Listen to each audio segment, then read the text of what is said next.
Estamos con Luis Vicente León, director de la firma Data Analysis, bueno, para conversar un poco sobre los resultados de estas elecciones presidenciales, donde el candidato del oficialismo, del chavismo, ganó con el 50,66% de los votos.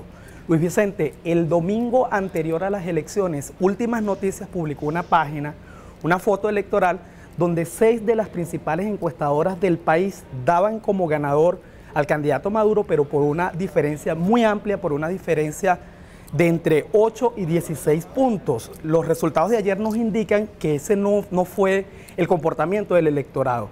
¿A qué atribuyes tú ese resultado tan estrecho entre los dos candidatos? Lo que habíamos visto era un cierre importante de tendencia. Por ejemplo, Data Analysis arranca en principio de campaña con 16.5, no era 8, 16.5% a favor de Maduro.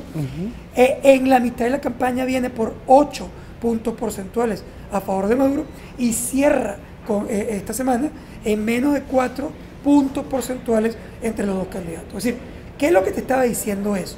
Más allá del punto, porque el punto no te sirve para nada si estás en una tendencia en la cual un candidato está cayendo y el otro está subiendo. Porque si uno está cayendo y el otro está subiendo, bueno, lo agarras aquí y están aquí, pero si lo agarras aquí, cerraron más, y si lo agarras un pelín más, o sea, está en tendencia descendente. Entonces, realmente las encuestas, y no me refiero a Data Analysis, me refiero a todas las encuestadoras relevantes, todas mostraron el proceso de cierre de brechas a lo largo de las últimas, yo diría 10 días de la campaña. Entonces, no hay un fenómeno importante de falla, lo que hay es un cambio brutal en el ambiente, que las encuestas, por cierto, fueron capaces de medir en tendencias y que lo importante o interesante es entender por qué estaba cayendo Maduro. Si tú lo tuvieras que resumir en pocas palabras, 2 razones por las cuales crees que Maduro cayó tanto y 2 razones por las cuales Enrique Capriles capitalizó esos 700.000 votos, algo así estamos hablando. Lo primero es que no fue capaz de sostener la emoción alrededor de Chávez en 4 semanas, porque la campaña hizo que Maduro fuera más Maduro que Chávez. Es decir, arrancó como Chávez y terminó como Maduro. Y Maduro no es Chávez. Es decir, es evidente que como candidato es mucho más débil, que no tiene el punch, la fuerza, el carisma que tenía Chávez, no lograba convencer independientes. Y muy importante, quizás la segunda, aparte de que su condición es distinta a la condición de Chávez, yo creo que lo desdibujaron como candidato. Intentaron que Maduro fuera un clon de Chávez, incluso hasta en la impostación de la voz, cómo hablaba, lo que decía, cómo actuaba. Es decir, era un clon, pero un clon sin carisma.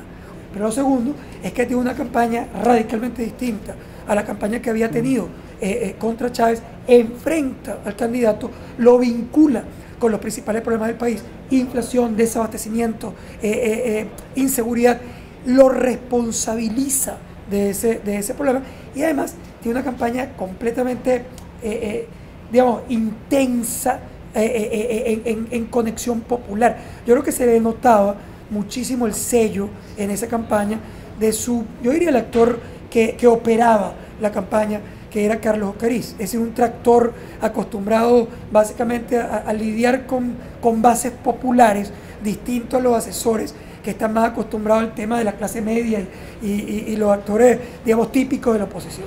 Hablemos del país que viene, Luis Vicente. ¿Cómo ves la situación ahora?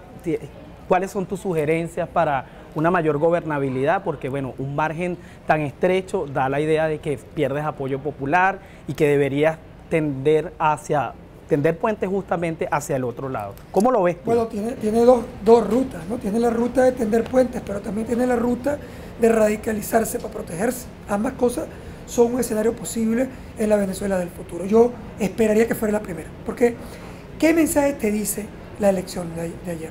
El primer mensaje que te dice es que esto es un país dividido en 2 partes iguales. Es decir, aquí no hay minorías, hay 2 partes iguales de tamaño.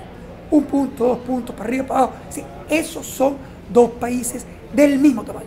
Bueno, confiemos en que haya diálogo e entendimiento por el bien del país, realmente. De esta manera despedimos este contacto con Luis Vicente León de la firma Data Analysis. Muchas gracias por haber venido, por esas interesantes reflexiones, y bueno, nos queda esperar por un país mejor. Claro que sí, ese es el deseo para todos.